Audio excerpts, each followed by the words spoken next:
Hello YouTube and people of the interwebs, welcome back to another Doctor Who review video. Today I'm going to be giving you my individual thoughts, reaction and review to Doctor Who Season 1, Episode 7, the two-part finale's first part, The Legend of Ruby Sunday. Now, I've got 101 videos about this coming out on the channel. This is my individual review.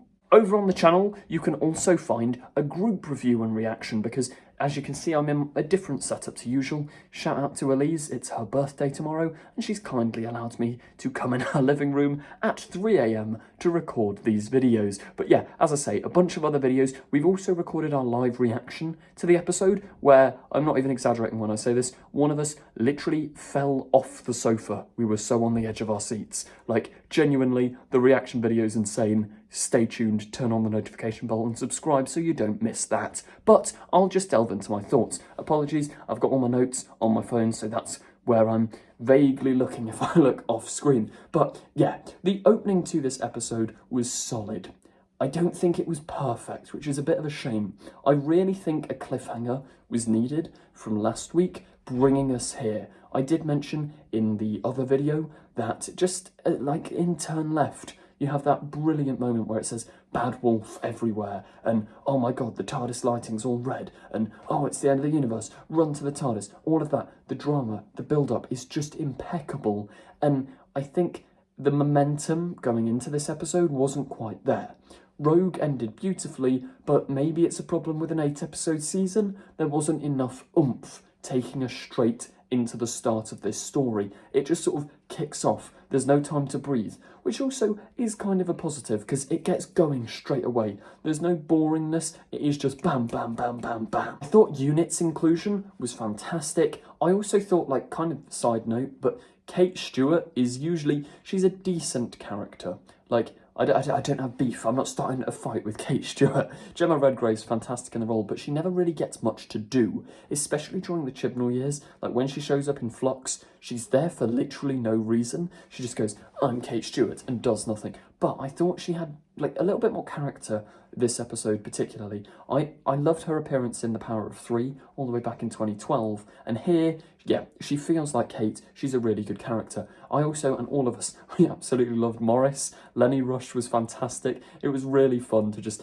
have him there. Like, I know he was replacing Shirley Ann Bingham's character in the story, but hopefully Morris can come back. He was really fun. Also, the Harriet Arbinger, I called that in one of my prior videos. Yeah, I'm so cool. But yeah, it wasn't the most predictable twist. I think just the amount of analysis and analyses I've been doing of every single promotion video, I was bound to get a couple of things right, which was nice. And yeah, obviously the big reveal at the end. We'll discuss that towards the end of the video because I'm going to go in chronological order. But oh my god. Oh my god. Anyway, Mel being undercover, that was so much fun. The Susan setup was quite nice. I did find the opening, the cold open bit a little bit odd with the, like, that's also the name of my granddaughter. There's 101 Susans, mate. Like, why does the Doctor immediately think, Susan must be my granddaughter? I know it's connected to the TARDIS anagram thing, and I also love that Russell knew we'd work that out.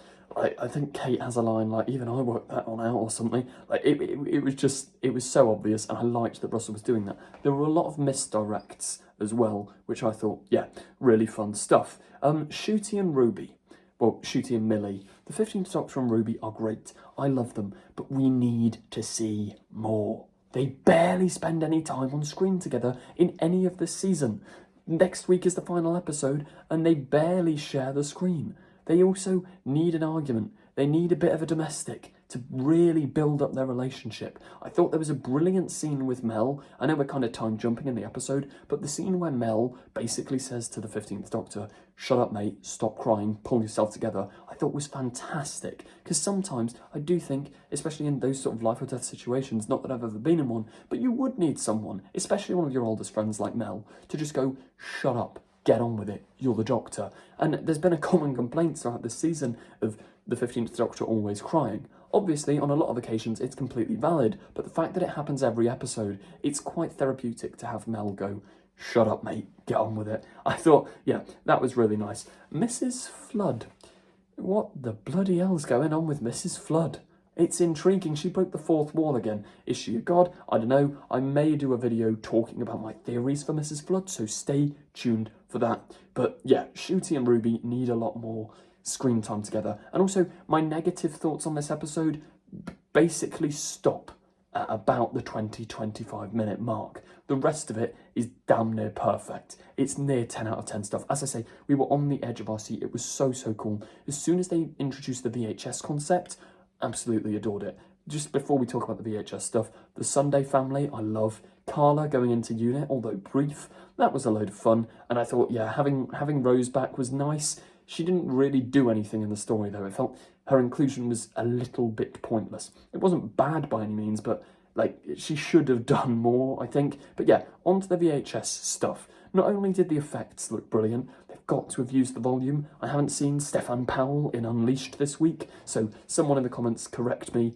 if I'm wrong, but I reckon they must have used the volume sort of technology to achieve that time VHS thing. Really well done. And I loved the intensity. It was so nail-bitingly like, oh my god, what is happening? Like, the cloaked figure coming in as well, everyone's like, oh my god, is that the trickster? Is that the trickster? We still don't know the identity of her. Is she Ruby's mum? Let me know your best theories in the comments down below. It's genuinely wild. Susan Twist was really nice in the role, although the Susan Triad had a lot lesser of a part than I thought she would. And I am slightly concerned that next week, I think the episode's almost an hour long, but are they going to be able to do all of Sutek in an hour? The Doctor going to meet Susan was really nice. And the slow build of him realising, okay, this isn't my granddaughter, the connection's not there.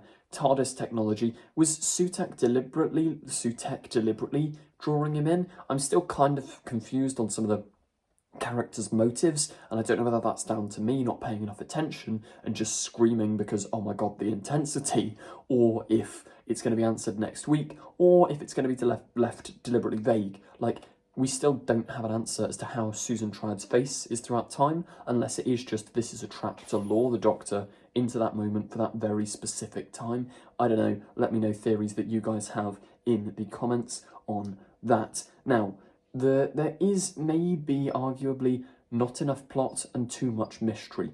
I can understand why people complain about exposition. I haven't really seen much fan reaction, but I was sat in a room with fans and there were complaints about exposition. I do think a lot of this episode spent time just talking.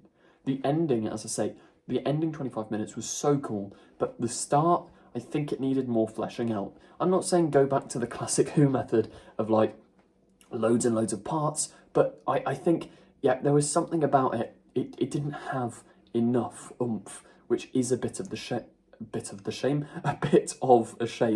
Now, the scene right at the end where Susan is reciting, like she's reading off the teleprompter, and then the Sutek voice kicks in. And I mean as well, as soon as that whispery voice happened in the VHS scene, I didn't want to believe it, because I didn't want to be disappointed if it wasn't Sutek, but oh my god, is Gabriel Wolf's voice iconic. Like, genuinely such a hype moment. Everyone was screaming, it was wild, and yeah, her turning into that weird ghoulish devil creature thing, that was insane, genuinely terrifying. And I know there's going to be kids out there who remember that for the rest of their lives. That's going to be one of these iconic Doctor Who moments that just make you go, oh my god, that's terrifying. It's going to be something that was remembered, and back in the glory days, we'd have an action figure of it out already. So cool. The TARDIS stuff as well is incredibly intriguing. Like, how does that all tie into this? Why is the TARDIS serving Sutek? Honestly, it's not really serving. I don't know. Theory video on that may be on the way as well, because there's still so many unanswered questions. We did get some answers, but next week I assume and hope it all wraps up cohesively. I don't know whether Sutek's going to be defeated next week, because he's almost such a big villain. It's almost like a Thanos level threat. You kind of need him to stay on for a while. But yeah, cliffhanger was one of, if not the best cliffhanger in Doctor Who for ages. I mean, I've always got a soft spot in my heart for the cliffhanger to World Enough and Time. That's probably still my favourite, but in terms of intensity and hype, and as well the fact that I think it may have leaked slightly today, but I turned my phone off, didn't go on Twitter, made sure I didn't get spoilers. I genuinely had just theorised about Sutek coming back, and the fact that I genuinely didn't know was so brilliant. Like, the lack of leaks directly saying Sutek is back, thank you, everyone who's kept that a secret. So impactful to have theories confirmed, because right until the last minute as well, we thought the Beast was coming back, then the Trickster, then who's it going to be, the Toymaker, and Sutek. It was, flawlessly executed, genuinely brilliant cliffhanger. I cannot wait for next week. Overall, I think I'm going to give this episode a solid 8 out of 10. There is a little bit of wiggle room to be desired. The ending is insanely good, but I do think the pace is a little bit whack. It throws you right in at the deep end. There should have maybe been a cliffhanger next week, especially if people are binge watching, which is kind of the idea of this new Disney Plus era, BBC iPlayer era. There needed to be a bit more oomph. But overall, really enjoyed it. 8 out of 10. Maybe if I was being harsh, it would be a 7.5 or 7. 7.5 feels a little harsh, so I'm gonna give it a solid 8, because from pure enjoyment levels, insane. Like, I've had so much fun with this season, and this episode in particular, everyone was wild, genuinely wild. Thank you for watching this video. Please do remember to like, comment, subscribe. The reaction video, etc. are all on the way soon. Thank you very much for watching, and goodbye.